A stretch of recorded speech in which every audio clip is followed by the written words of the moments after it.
Philadelphia, are you ready? They said, are you ready? This is Brotherly Love Wrestling Podcast, your first stop for everything professional wrestling. So sit back and enjoy wrestling talk at its finest with your hosts, Larry Hall and Joe Corrado.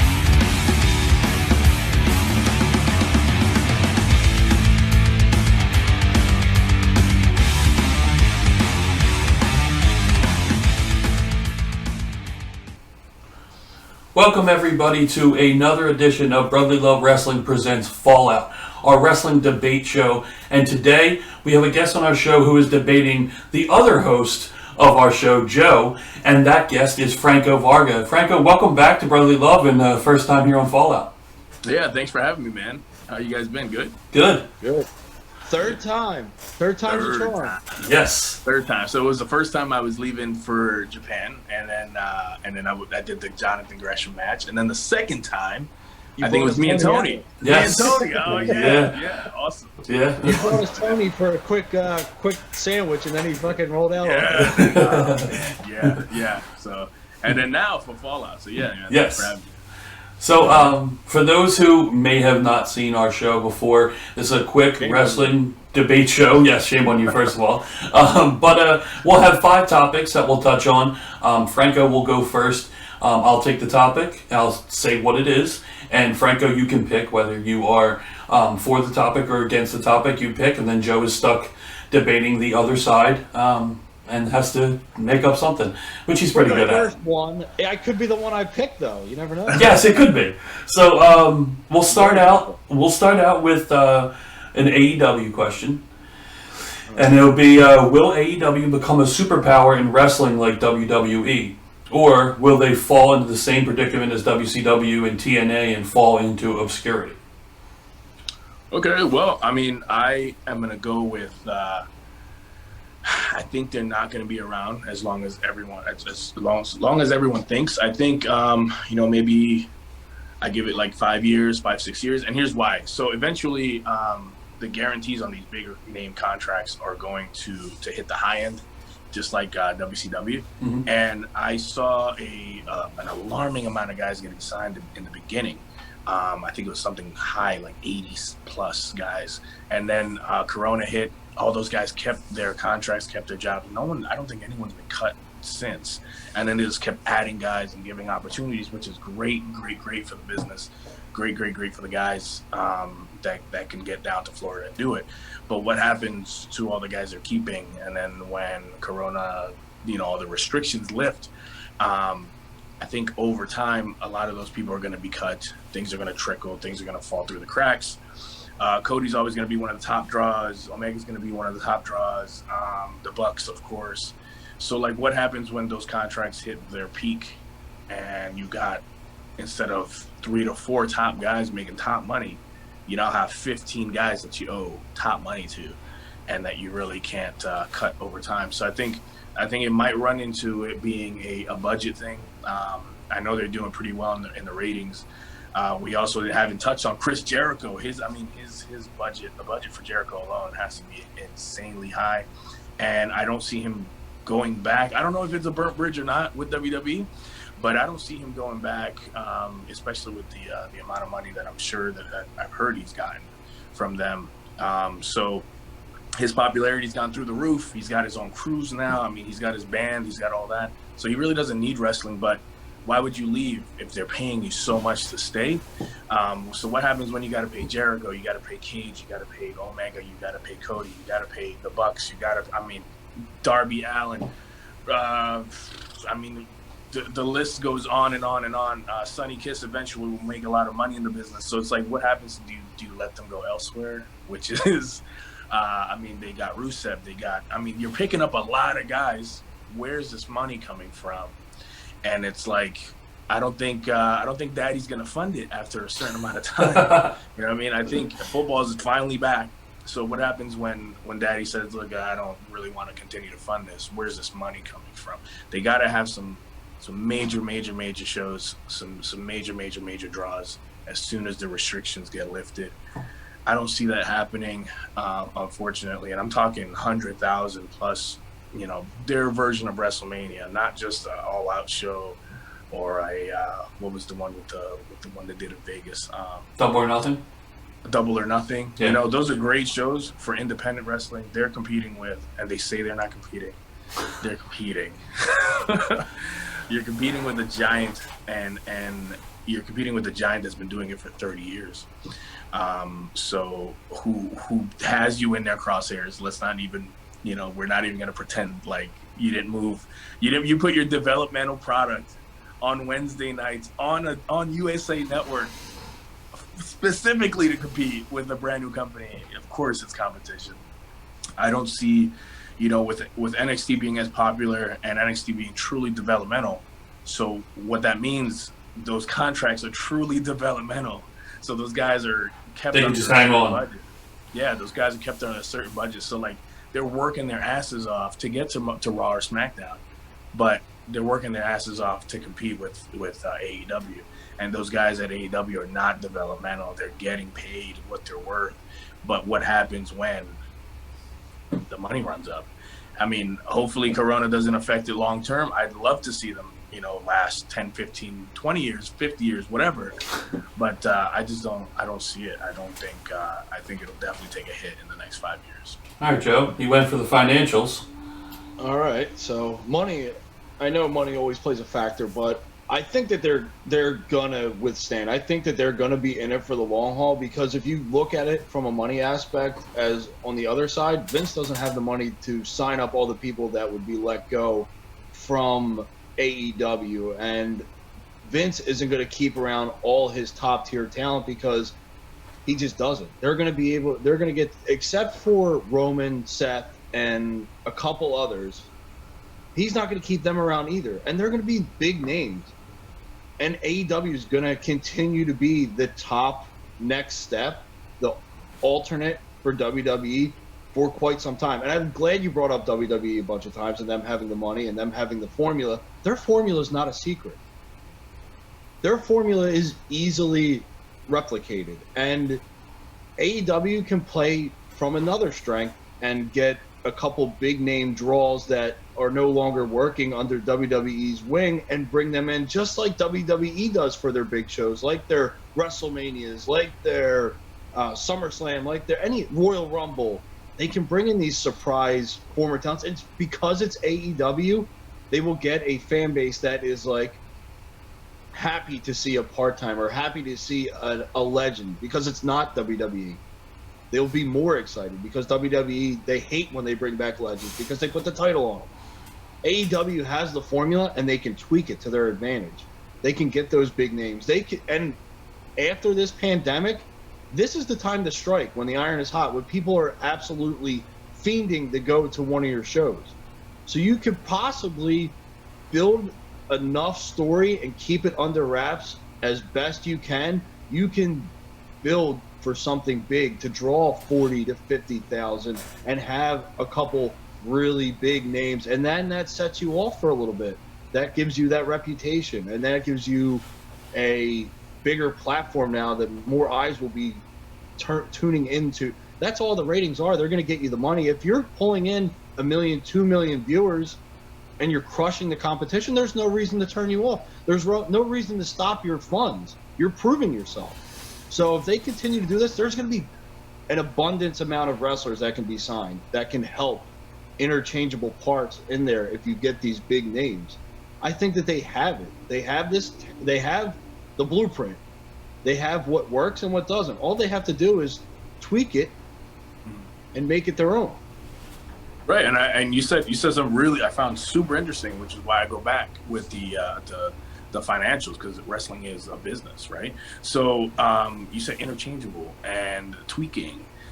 Until they come up with AEW, until they come up with their own version of what developmental and creating new stars and not signing old stars or guys that have been to WWE, they're going to run into an issue financially, because you can't pay a guy millions of dollars and then cut him and then expect him to go back to independent or a lower amount of money. They're going to come in and ask for that standard of living, right?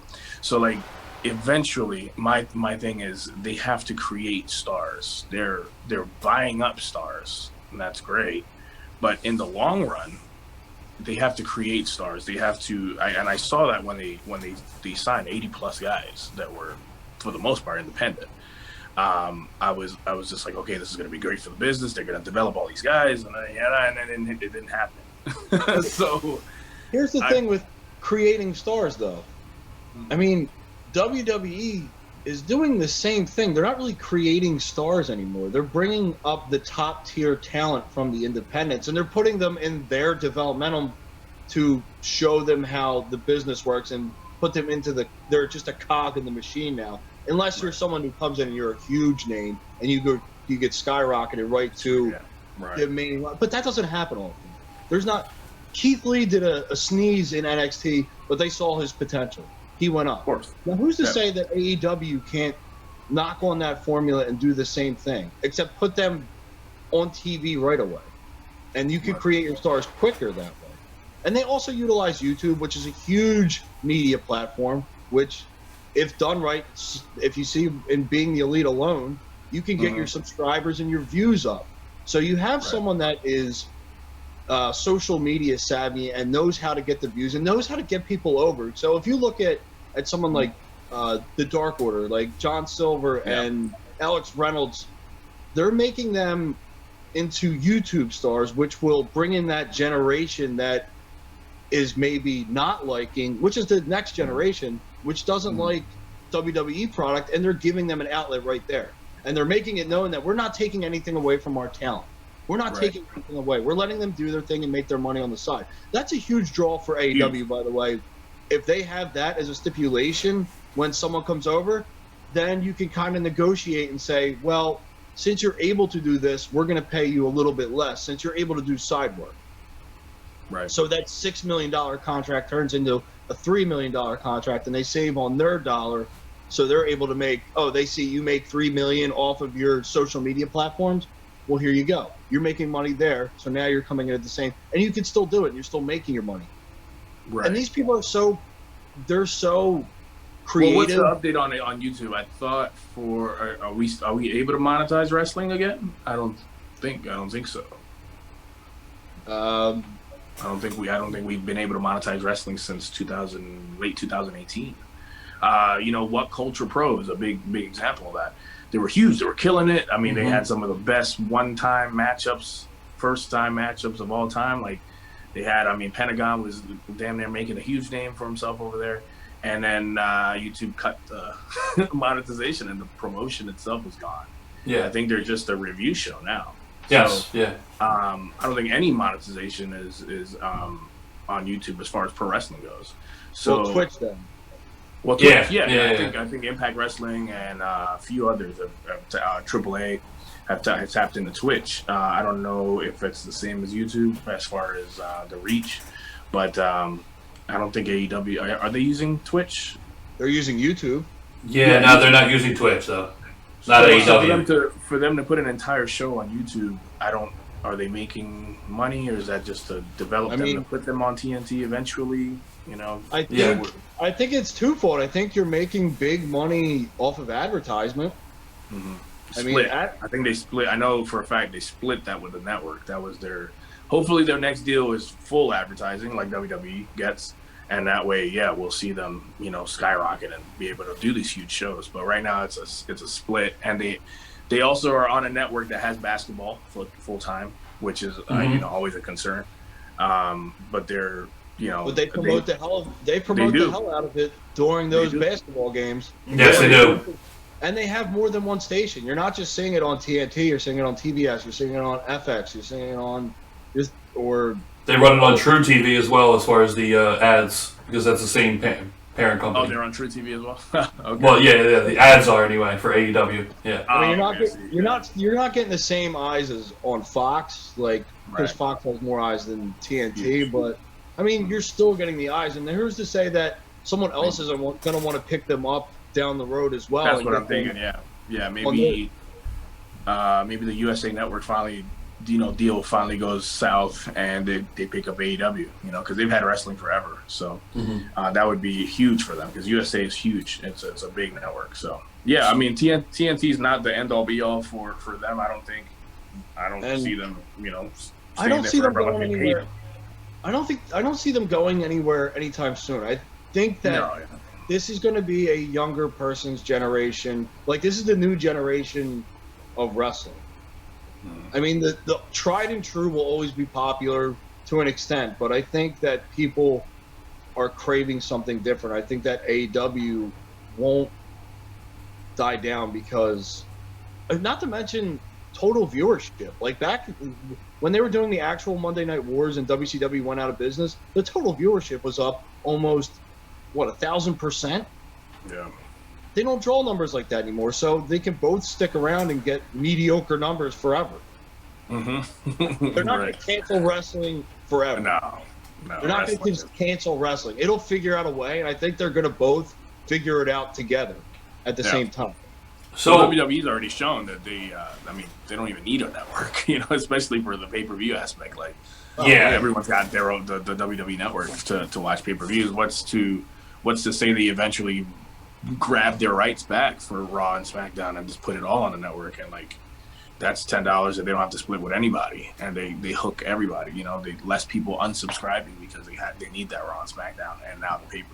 So I wouldn't be surprised in the long term if they did that, but it depends on the advertising money.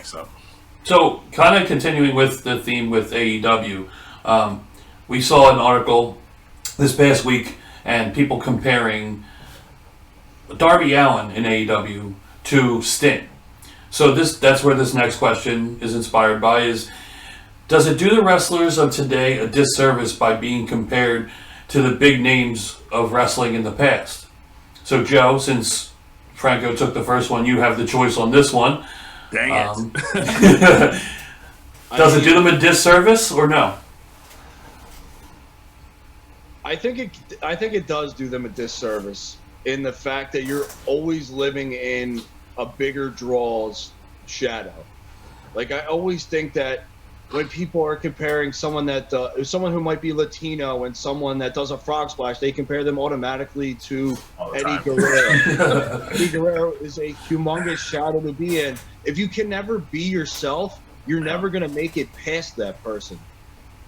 You can't be that same person. You're just always the knockoff brand of that person. And you always have to work hard, and you got to hope that someone is invested in you to get you past that point, which no one seems to be anymore.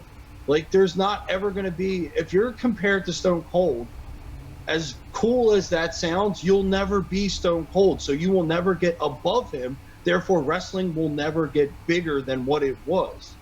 If you're compared to Hulk Hogan, that means you will never be bigger than Hulk Hogan. You always have to work to try and get to the same aspect as Hulk Hogan, but you never will be. You will be the bootleg of Hulk Hogan. You will be the $5 DVD sold out of the back of an Impala Hulk Hogan. General Hulk Hogan. Yeah. So if that is put into my mind, and me being, it hurt me because Sting's my favorite wrestler, and for that to be the comparison, like, that's something I don't want. I don't want there to be another Sting. I don't get the Darby Allin aspect. Like, I get it. I get the intangibles. Yes, he's wearing face paint that's black and white, and he's up in the rafters. But one person made that cool. No one else can do that. I mean, one person did that. Why are you gonna, like, Dolph Ziggler has forever been linked to Shawn Michaels. Dolph Ziggler will never be bigger than Shawn Michaels, and the company doesn't want that either. They had him. They want you to compare that to that person to try and give them that aura and try and get that draw power. But the fans are smarter than that. They're not. They're not going to be tricked into thinking, well, this person is going to be better than the legend that came before them. They'll never draw that same. It's unfair to them. They'll never be able to be themselves if they're always compared to someone else. Franco? Well, But I guess I gotta stick to this. Yeah. To the show. But I've always said it's true. I've always said, we can only be the best version of ourselves to truly be successful. But I think this happens to me all the time. I'll go somewhere and someone will be like, "Hey man, you're a pretty big guy. What do you do?" And I'm like, "Oh, I'm a professional wrestler. That's why." Like what? And I'm like, especially if it's an older person, I say, "Well, like the Hulk Hogan stuff." And they're like, "Oh, Hulk Hogan, right?" So I think being compared, it's not going to be a detriment in the long run, because those legends are legends for a reason. And I think the casual fan, I'm talking the mom who takes her kids to do something and is really not a fan of pro wrestling. If you say Darby Allin, you say some not so household names, regardless of their age. I think if you throw in the legends like The Rock or like the Hulk Hogan's, like the John Cena's, you'll be able to attract those casual fans. So I think the comparison to a legend is purely marketing. It's not. It's of course there's that there's pressure, right? I think that's the worst thing you could do as a wrestler is take that pressure to head and say, oh well, I'm being compared to Sting, I better live up to that. No, we're not asking you to do that. We're asking you to be yourself and be the greatest version of you that you can be. But I think that to attract casual fans, we have to say, yeah, this guy's like Sting, this guy's like Macho Man, this guy's like the $1 Million Man a little bit, MJF, right? So in order to attract those casual fans, you don't put 100,000 people at WrestleMania that are hardcore fans. You don't do it. You don't do it. Sure. 100,000 people, there's no way all those people are hardcore fans. You gotta bring in a lot of casual fans to be successful. How do you do it? You gotta remind them of the guys who they used to go with mommy or daddy to the Thunderdome or the Sportatorium or the X whatever place. Oh man, the Rick Rudes, the Rock and Roll Expresses, the Carlos Colons. I get D'Lo Brown all the time, right? So there's these huge shadows, and we could let it take over our careers, and oh man, I just got to be that good. No, we're not asking you to do that. No one's asking us to do that. It's purely marketing. I think it's purely for the. So basically, it's to appease the many and quite possibly hurt the few. So personally, if I see someone that I'm not really a big fan of get compared to someone that I'm a big fan of, it makes me not want to be a fan of them more. So that's probably few and far between. Right. So that's true. But let's say you're not a fan of this guy, and they say, oh, you never heard of this guy, and they say, oh, this guy's like Sting. Now you go look up that guy. That's marketing, right? So you've never heard of that guy, but who's like Sting? There's no way. I got to see this guy. You looked them up. Guess what? You fell for it. So and then you're a let casual down. Fan. What if you're let down though? Then you're like, well, I'm not fucking looking at this. But what happens if you do like the guy, right? I mean, you're playing the odds. Yes, of course. It's always. I mean, you got a 50-50 chance of being liked or not, right? So, if I'm being signed and I'm like, what do you for marketing wise? Oh, we'll push it to all the D'Lo Brown fans of all time and tell them that this guy's like D'Lo, you like him or not. You might have 50% of a following come and be attracted to me, a new signee, and the other 50% there's no way this guy, he sucks. He's not like D'Lo at all. You're gonna get that. There's always pushback to everything. But now you just attracted 50% of casual fans that remember D'Lo Brown and now like this guy. So it's Darby might not be Sting. I don't think we're never going to have another Sting. Personally, I think Sting compared to himself throughout the ages, you'll never have another Sting. The Surfer Sting, to me, was better than the Crow Sting, and other people think Crow Sting was better than Surfer Sting. At the end of the day, it depends on what you like in wrestling. If you like energy, exactly.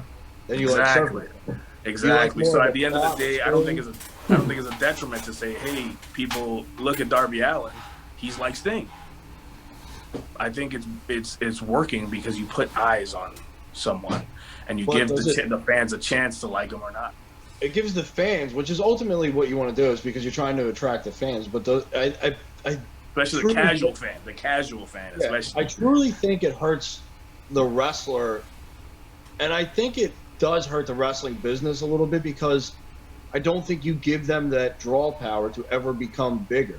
Like, if you want to grow exponentially, you can't. I mean, you have it in the back of your mind, like, there's never going to be a draw like Hogan. There's never going to be a draw like Flair. Like, and everyone has that in the back of their mind. And but I think you will hurt the business if that guy turns into a tribute band of that wrestler. So, like, if I say, hey, this guy, we just signed this guy, he's kind of like Hogan. If you remember Hogan, you'd love this guy. And like 50% of the people follow this guy. 2 years from now, they're never going to remember that this guy kind of was like Hogan. They remember that they liked this guy. Mm-hmm. So it's just, I think it doesn't really hurt them if they don't try to become a tribute band to that wrestler. You know what I mean? I think, it would hurt the business if we're all tribute bands to whoever we're inspired by. If we focus on being ourselves and being the best version of ourselves, being compared to a legend is just temporary marketing.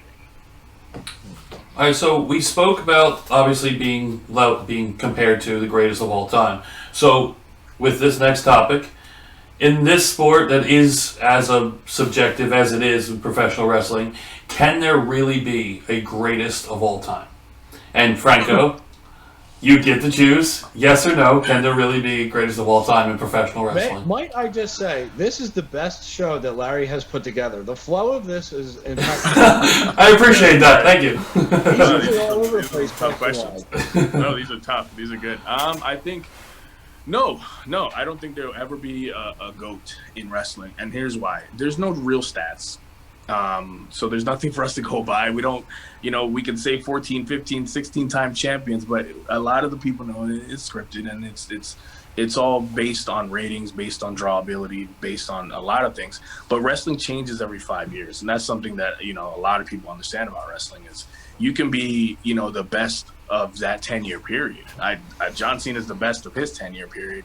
Bret Hart's probably the best of his 10-year period. Hogan's probably the best of that 10-year period. But if you go back, there's a lot of different aspects. There's a lot of people that didn't like those guys. There's a lot of people that probably stayed home because those guys were on the card. So, like, can there be a GOAT? I don't think so. I think it's just too subjective. I think as long as the business is selling tickets and making money, the GOAT conversation is just kind of a waste of time. I think that we need to be focusing on who's the best, guy in that 5-year period. And then when there's a switch, there's a new guy. And like, this is why I always say, like, building stars is the biggest thing we can do in wrestling, because this guy might be super hot during the 5 years and then super stale, after. Roman Reigns, huge pushes forever. And then people freaking hated him, and they hated him for 5 years, and now they love him again, right? So it's like every 5 years, it changes. Not the business itself, but the business will change with the world, the way fans see certain things. The death of all baby faces happened when Stone Cold Steve Austin became the new face of wrestling. So the standard baby faces, your Tito Santanas, your Rock and Roll Expresses, your Shawn Michaels would have never made a dime around the same time Stone Cold Steve Austin was popular. So he affected how everybody was working back then, because now The Rock is now a crap-talking babyface. Chris Jericho became a draw because of his ability to talk crap. So, like, the world, that 5 to 10 year period of the Attitude Era, that's one of those examples of, like, the golden era of wrestling, 80s, 90s. If there was just this switch, and it just one guy, ECW was another, reason why there was a huge switch. That people just want anything that's not what they've already been watching, and every 5 years it happens. So I don't think there'll ever be an actual GOAT. We can argue. Everyone's Mount Rushmore is going to look different. Mine is Cena, Rock, and Cena. Because I think Cena put so many eyes on wrestling in a time where everybody left, right?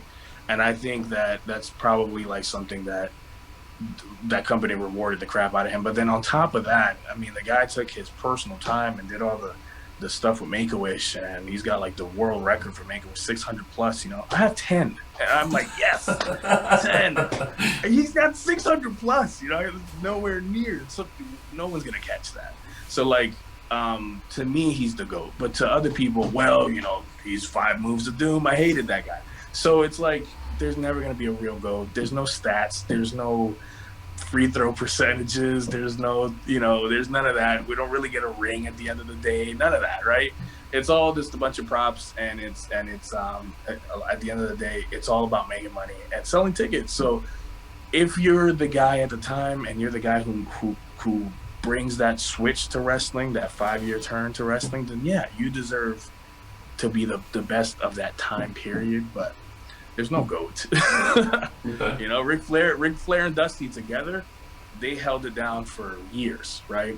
But if we go back and we look at it, like, there were a lot of stars that came right after them and made the switch, and then we kind of stopped hearing about Dusty for a little bit. Flair kind of went back down, and then, you know, so it always happens. So you can't be on top forever. You become stale, and that's kind of why wrestling is one of those cool things. It's like, you can have a Michael Jordan winning back-to-back titles, and it's not boring somehow. I guess it's not boring. You can have the Lakers three-peating, and it's just not boring. Like, people want to see it. If John Cena was a champion for 2 years straight, I mean, we'd probably tune out at some point. So the years of Bruno Sammartino holding a title for, what was it, 4 or 5 years? Mm-hmm. That would never fly now, but he was the GOAT of the time back then. So, you know what I'm saying? Like, it changes so much that I just don't think it's relevant. So I have to argue against that? Yeah. Good luck. I mean, if only Hogan wasn't outed as a racist, I think I have. I think I have. Hey, man, I have a shot. I think I have a shot. The beat shop, and I disagree. But whatever.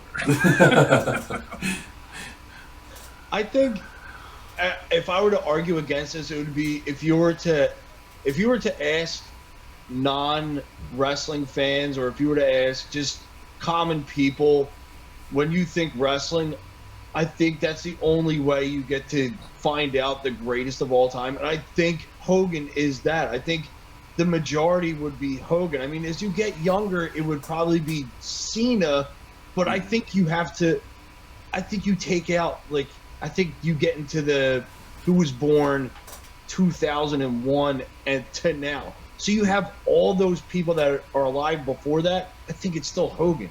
I think it is. I think that if you boil it down to greatest of all time, you have to poll everybody. And I think the majority of the people pull up that name, and I think that's where you get. And he was the biggest draw for the longest time and he did it nationally. He did it worldly. He went over to Japan and he did it there. He truly was that Babe Ruth that they always say, the Babe Ruth of wrestling. Right. Yeah, and I think that is my only argument against what Franco just said, is that if you were to poll and you were to actually look at history, Cena did it for a very long time, and he did it in the dark ages of wrestling. But for so long before that, that name was Hulk Hogan. Yeah, I mean, at the same time, like, Hogan opened the doors for a lot of people, but I gotta ask you, like, Hogan comes up a lot when it's, like I said, at gas stations, people are like, hey, brother, what do you do? I'm like, oh, like Hulk Hogan? Yeah, that's the name. But I think for the GOAT aspect is who's lost more fans than Hogan over the years? That's a very with the steroid scandal, he lost a ton of fans. It hurt the business. With the racial stuff, he lost a lot of fans, hurt the business. So it's like, if we're talking about the guy, I think that Hogan opened a lot of doors for people, but he also closed a lot of doors. I'll give you that point. I'll concede that point, because if you want to talk other sports and you want to talk like greatest of all time, you think Barry Bonds and baseball, and you look at the huge asterisk that is next to his name, being the home run king. The home run king. Mark McGwire. Like Hank Aaron. Beating someone like Hank Aaron. I mean, but he has that asterisk, and it's the same thing with Hogan. Like, you can't really Sammy Stokes, Mark McGuire, same thing. Like, those guys are greats at the game, but now we got to hang that over their heads, you know. Roger Clemens is another one. I'll take the steroid. I'll take the steroid scandal even out of wrestling because it's not a sport of where wins and losses count technically. But I will take the racial thing, and that will be his asterisk against himself. Mm-hmm. Just like in professional sports that where you're not supposed to take performance-enhancing drugs like baseball, like that's where it's hard to say. Like, who would step up? I gotta argue with you there because his whole shtick was say your prayers vitamins and prayers, and he turned off a lot of people. Wasn't that his thing? Take your vitamins, say your prayers. He never said what kind of vitamins, though. Of course, yeah. But think he could have said cocktail. Right, but think about together my vitamins. If he would have did air quotes, it would have been better for him. Yeah, of course. Say my prayers and take my vitamins. If I was him, I would have hired a guy to just do air quotes. Do that behind him. I didn't do it, but he did. But I think about how many people he turned off to wrestling when that all came out. So like, he opened a lot of doors, but he also could have potentially hurt the business to a point where it was just like, I'm not just never watching this again. He lied to us for years. So that's what I'm saying. If nothing is outed about Hulk Hogan, he would have been the greatest of all time. Now it kind of leaves a void of where you could put in, like you said, it's all circumstantial and it's all time related. Like you can make an argument for Stone Cold, you can make an argument for The Rock, you can make an argument for Cena, but it's only because one person messed up. Yeah, and it's also region based too. You know, in the South, nobody baby was better than Dusty, and then like if you go to the Mid Atlantic, all they know is Flair. Mm-hmm. So like Hogan was generally overall the face of the business for a long time, but within those pockets, they didn't even care for him. You know what I mean? So like, I think Hogan nationally was accepted until the steroid stuff. I think that was like a big deal for him. He damn near went away for a while. He started kind of doing movies a little bit. He had that weird time period where it was and then WCW, right? So like, everything screamed guilty about it. And then the racial stuff just kind of, was super.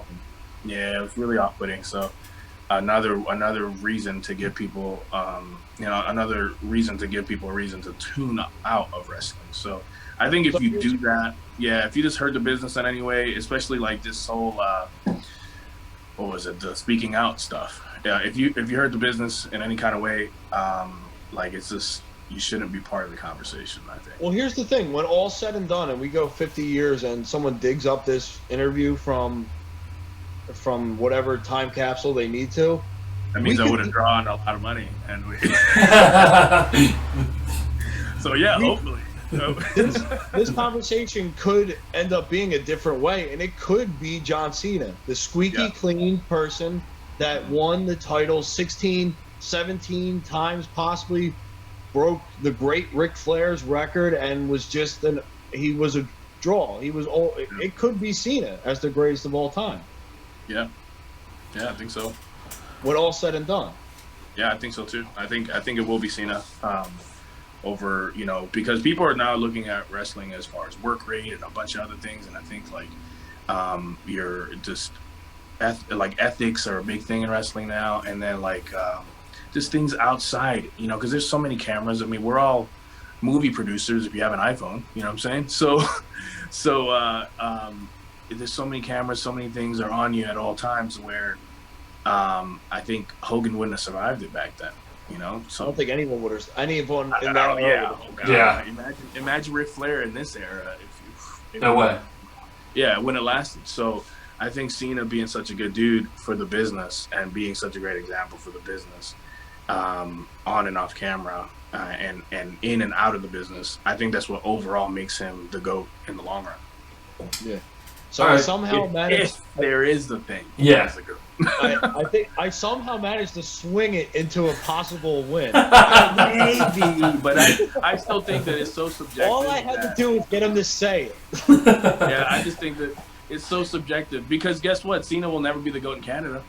No. Bret Hart, the best there was, the best there. Yeah, no. So like, Will anyone be better than Bret Hart though? Ever? Up there? Up there? Wow, no. No. I don't think anyone beats Bret. I don't think so either. No. Yeah, no. So there could be a greatest of all time. It just depends on where you're at. Yeah, it does, but we don't know what those people down in Antarctica are doing. We don't know what they got going on down there. Those Antarctica people probably love the Berserker. Yeah. No, I don't know. They might have their version of Dollar General Junkyard Dog. We don't know. We have no idea. All right, so to our next topic, and going to the WWE's Guy with John Cena, has this new storyline, this bloodline storyline that they've been running with Roman Reigns and Jey Uso, has this finally elevated Roman Reigns to where the WWE finally got their guy in Roman Reigns? Okay, so here's the thing. This is my point first. Yes. I think he's always been the guy. Mm-hmm. I think he's always been that guy. Here's the thing. WWE, WWF, the Federation, whatever you want to call them, they've always told you who their guy was. They've always been flat out with you. They've always told you who their guy was. And you always fall in line eventually at some point. You might not like him to begin with, but then you grow to like him. Or you might love him and then grow to hate him. But he's always that guy. He's always going to be that forefront. Because without a leader, you have a cluster. You don't have a well put together, well-oiled machine like they do. So they need that top person. He's always been that top person. He's been their biggest draw. Love him or hate him, you wanted to either see him get beat or you wanted to see him win, depending on your age group. And now they seem to have flipped the tables and where the age groups have changed and went topsy-turvy. He's still that guy. He's just that guy for the different group of fans. Now, the people that cheered him want to see him lose. And now the people that booed him are invested in it. They might not want to see him win, but they are highly invested in what he's got going on and what could potentially be going on in the future for him. He's been that guy. It just depends on what your age range is. He's always been the forefront. Since Cena has passed the torch, it's been the Roman Reigns and nobody else. He's been that guy. Now you just accepted it. You fell in line. You eventually fell in line with what they did. And good on them. They always seem to find a way to do it, don't they? Yeah, it's like they know what they're doing. It's like they know what they're doing. You can give them shit, like you said earlier, and I knew this was going to be the question next. They give him shit. They cheered him when they thought he was going to win the Royal Rumble that year that Batista won. They wanted him to win. He was the guy. And then they took it away and made him the guy the last year. They made him wait that extra year. How dare they? Now we hate him, and we're going to boo him until they do something with him. Now they did it with him. And now you're cheering them. He's the guy. He's always been the guy. You just had to fall in line. Go ahead. Well, I guess if I gotta, I agree, but at the same time, if I have to argue that, I think I'd say no because so the whole the tribal chief thing, I think it's very short-sighted and it kind of takes him in a weird angle because predictable. So what's that? Predictable angle?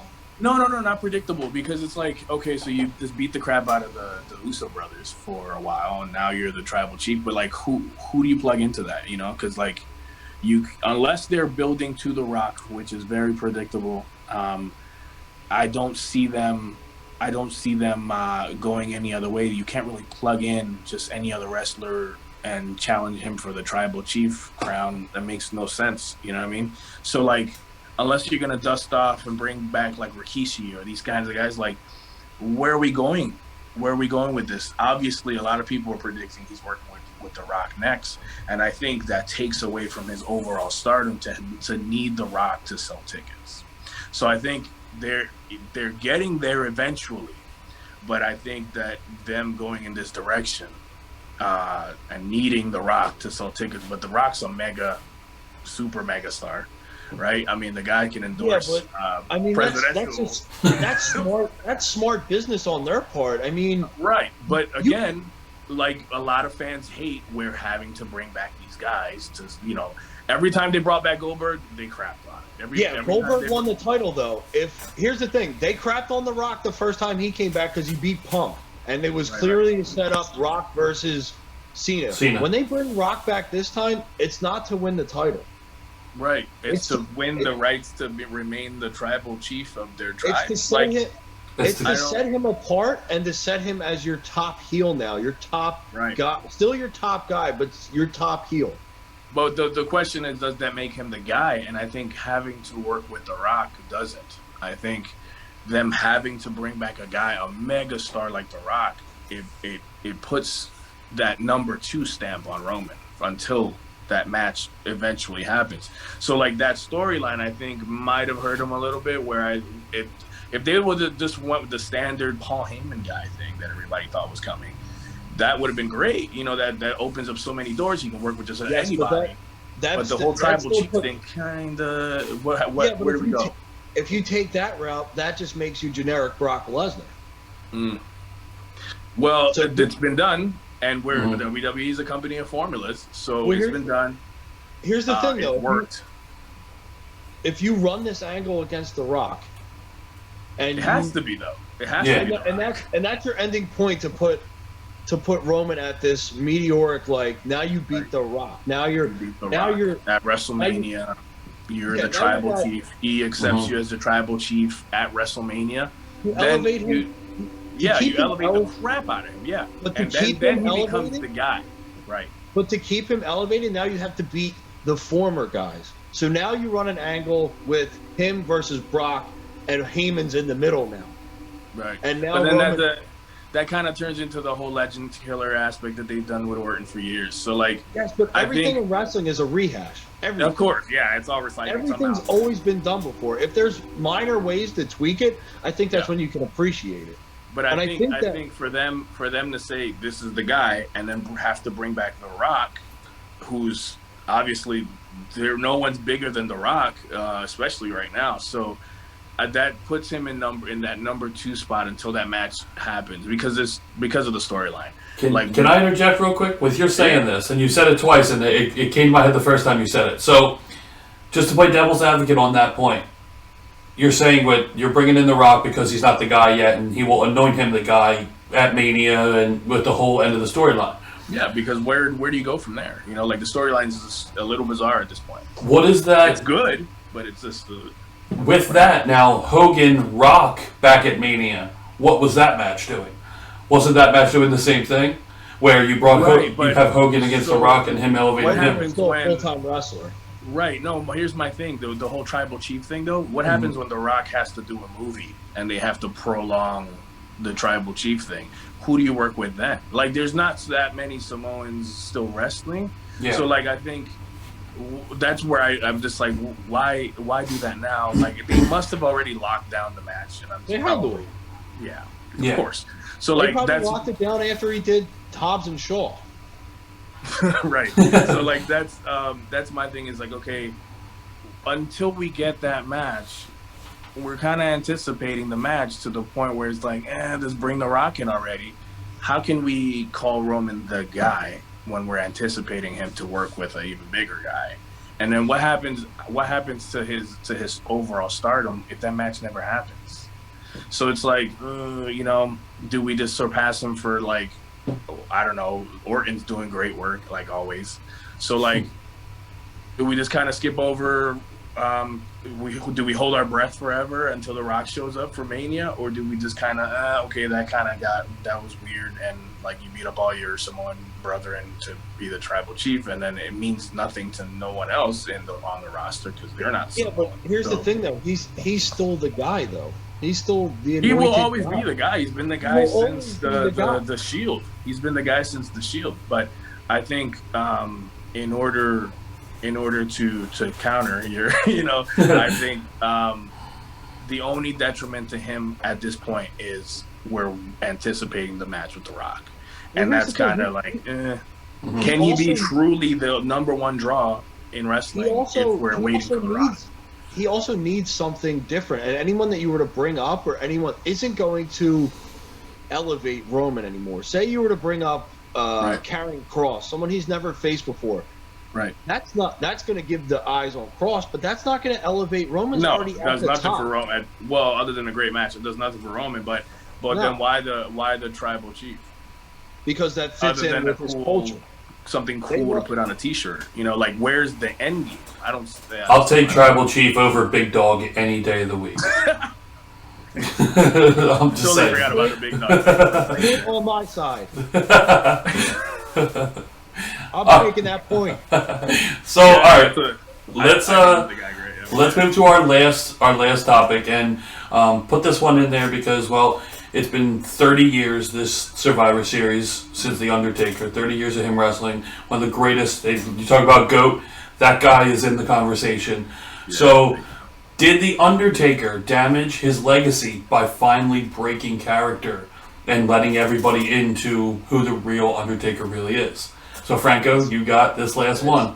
I think so. So I personally, I watched it and I loved The Undertaker. I thought he was, like you guys said, if there was a GOAT, especially like within the wrestling community, forget the stats, forget the drawing ability, forget the money, forget all that. Within the wrestling community, he's the GOAT. He's obviously been in charge of every locker room for years because he's just that guy.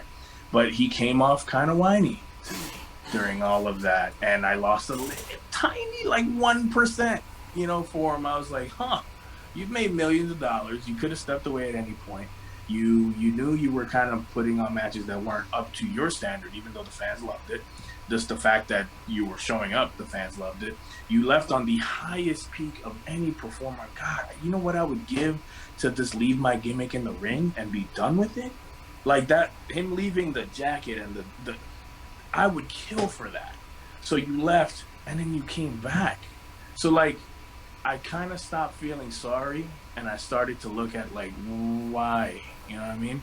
So like the documentary did a little, like it hurt the way I looked at him, to just my personal opinion. I just was like, this guy's complaining about a lot of things that he can control. And like, he's not one of the guys under contract. You come up and you work with whatever you want to do. Like, you don't get told to do anything.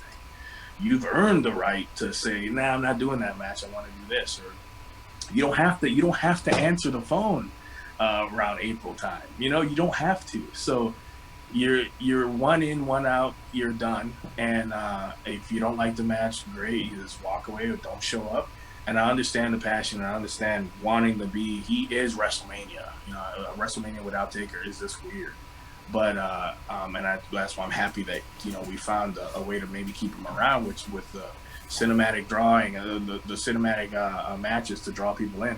But that documentary, I wish it just never happened at this point. Like I watched it and I was kind of like, wow, like it doesn't make me feel bad for him. It doesn't make me feel anything but maybe like a tiny bit annoyed. I was just a tiny bit annoyed watching it.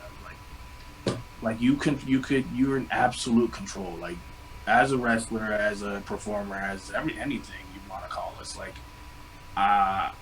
we don't get that level of control. We probably get released way before then. So like I was just like, man, this guy has the biggest company in our business calling him, begging him to come back, and you easily can say no, my body, my this, my knees, my that. And decided to continue to come back, and I applaud that, man. Like it's tough to say, nah, I'm gonna skip out on the biggest show of the year. Like performer, it's hard to say, and I understood that, but at the same time I was just like, man, like he just came off so whiny. It just made me not a respect thing. I'll never lose respect for him, but it was just like more of a little bit annoyed. I was just kind of like, man, why'd they shoot this? Like I really wish they did it, All right. Well, I'll take. And I don't want to see him as just a dude. He's supposed to be dead. All right, for non-kayfabe purposes, I mean, I know he was like the longest running kayfaber probably of all time in character, but what it did, maybe not so much him speaking, but if you ever if anyone ever talked about Taker, they always had to talk about him in character as well. So what I think this did, that now that everyone else was able to breathe this sigh of relief almost and be able to tell real stories about Taker, I think this only builds on his legacy, not so much as just the character and who he was in the ring, but you get to hear from a lot of people of how he was the locker room leader, how he would sit in the back of OVW shows and look at the talent and be like, all right, kind of like handpick, like, oh, I can't wait till they come up so I can work with them and get ideas about what he could do to help elevate the next generation. And you don't, from what you hear about wrestling nowadays, there wasn't people that were like that. There's not people that are like that right now. There's someone that is this megastar and who's this person that's revered not only in front of the screen but in the locker room by all of his peers, and he's that person who will help try and get you over and put you on the right path to a successful career and help you get the Taker rub. I mean, it kind of helps build on his legacy in that aspect. Never mind what he was saying and how he sold out and took more money to come back, but that might hurt his legacy to some. But I think after you hear of what he did and what he helped build throughout the years to keep wrestling alive, when, especially on WWE's end, he never teetered. He was always that homer. I mean, I know nowadays that that's not a great term of endearment, being a homer, but he was a homer. He was a Vince guy. He helped save that company and drag it through the WCW era when they were trying to combat one another. It was The Undertaker who was the Rock. Not The Rock, but he was the guy. He was the backbone. Like, you could see the people that carried the company on the screen, like Stone Cold and The Rock, but it was the Taker behind the scenes who was there, and Triple H. Mm-hmm. It was those two guys that were kind of in the back that kept that place together. Because The Rock left, Austin left, Taker never left, Triple H never left. So you get to see, you get to hear that aspect of the behind the scenes, which I think helps his legacy. I don't think that hurts him one bit. It just adds on to it. Like, cool, he was this dark, mysterious guy for 30 years, but he was also behind the scenes. He was this workhorse and this guy that continuously tried to make himself and everyone around him better. And that's what he wanted. He might have been tough. He might have been a tough person to impress, but he was there. Yeah, no, he was there. He was, like you said, the homer. He was there. Nobody.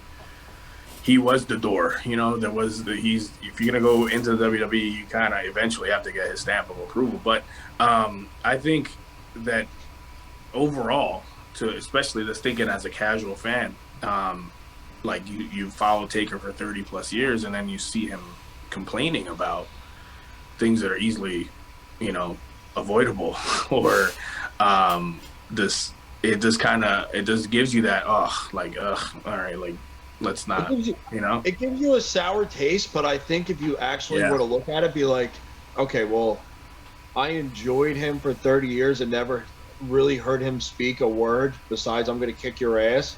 Right. I mean, the guy's probably earned a little bit of complaining. Like, he's earned his side of the story. After 30 years of silence about how you've worked, and you're finally able to open up and tell your side of it and what went on behind the scenes through your own eyes, well, you get a little bit more respect for that. You're like, all right, well, this guy, yeah, he didn't have to come back, but just to tell us that he didn't want to let Vince down. He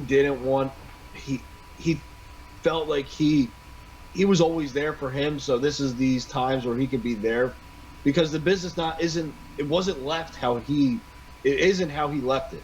The business. No, right. No, yeah. I just, like I said, it's not a respect thing. It's more like I never had a reason to be annoyed with him at all. Especially the character throughout the years. But the Mark Calloway, the man, that showed us like the Mark Calloway, the man version of the Undertaker, and that was a tiny bit annoying. So I was just like, okay, well, like, I don't really dig the Mark Calloway. I want more Undertaker. You know what I mean? I don't want to see this anymore. I want more Undertaker. Give us more Undertaker. Like, we don't pay to see Mark Calloway. We pay to see Undertaker. So like that solidified that. To me, and like, I think to casual fans, it's like, could we have gone without this documentary? Yeah, probably. I mean, it's like learning Santa Claus is real. Right. But for grown-ups. Yeah. For And for I just heard about the 30-plus-year-olds. the Vince McMahon Netflix documentary that I guess is like the highest paid documentary Netflix has ever, we don't know the number yet, but apparently So it's the he highest. probably got some. He sold some stories for that one. Yeah, so Yeah. apparently it's the highest inked check from Netflix so far. So I'm gonna be holding my breath on that too, because I'm like, oh man, I hope they don't make Vince not look like a genius, Mm-hmm. So like, because I think in wrestling, I think you don't you don't run a company that big of a company in a subjective like aspect of something like wrestling. You don't do that by accident, and you don't do that by not Here's trying. the thing So. with the Vince McMahon documentary. I think Dark Side of the Ring kind of already put that taste in your mouth of Vince maybe not being the genius that he is, because they showed you some of his shortcomings and how he operated on some things, and it kind of makes you question it. So I just think that Yeah, I mean he's human. Yeah. But like at the end of the day, I would be like, I would they're hate the gonna documentary if it was like a Vince McMahon, the common man who made it happen. Like, no, I don't want to see that. I want to see the Vince McMahon every day, like yelling at people to get it done. Like, I want to see the day to day. I don't want to see like the family man. This is how I don't want to. This is how I grew up, and this is it. Like, nah. Short lines in the back, huh? Right. Like you said Dark Side of the Ring. There was also the Bret Hart documentary. There's a bunch that have given you a little taste of Vince throughout the years. But I think this is going to be Vince telling his story, Mm-hmm. and Vince telling his side of a lot of stories. And I think that's why they had to come out with the big money. Because that's something that we and a lot of people. I mean, you talk about Undertaker being huge. Vince McMahon, that name has been huge for years in and out of wrestling. So, and he's another one synonymous with the whole steroids thing and like hurting the business and then bringing it back up. So, I think that's going to be one of the biggest things for pro wrestling. I'm kind of like, gosh, I wonder what. I hope they do a great job. I mean, Tiger King was awesome, right? So I hope the Vince story is great, But I hope that they let him tell his story. Yeah, man. So, Franco, thank you so much for taking the time and being on Fallout. It was great talking to you. Great seeing you. Did I win? Well, we're gonna post the show, and we'll put a poll underneath the show, and we'll see who the people who have watched and listened think won the debate show. Awesome.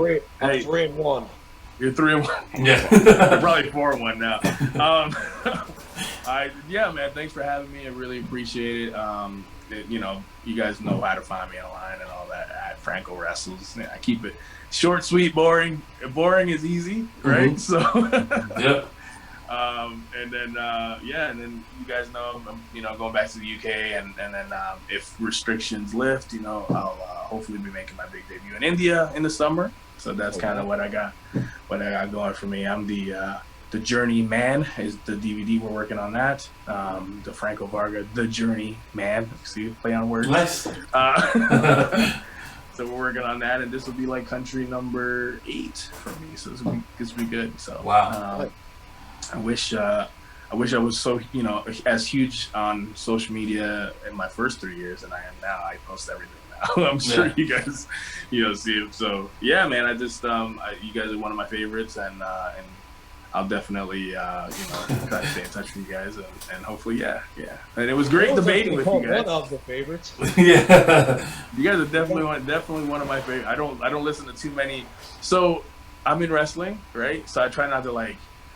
Everything I do, I try not to make like everything I do wrestling, Yeah. So like I try to like listen to Joe Rogan or like just anything, The Breakfast Club, things like that. So like on my short list of wrestling, I do listen to you guys. So Appreciate that. Thank you. Hey, Yeah. the little thing. All I heard was we're right below Joe Rogan. There you go. Boom. In my book, you are. So, Franco, thanks so much again. It was great talking to you, and we hope to be talking to you very soon. Yeah, thanks, man. Appreciate it. Thanks for having me. All right.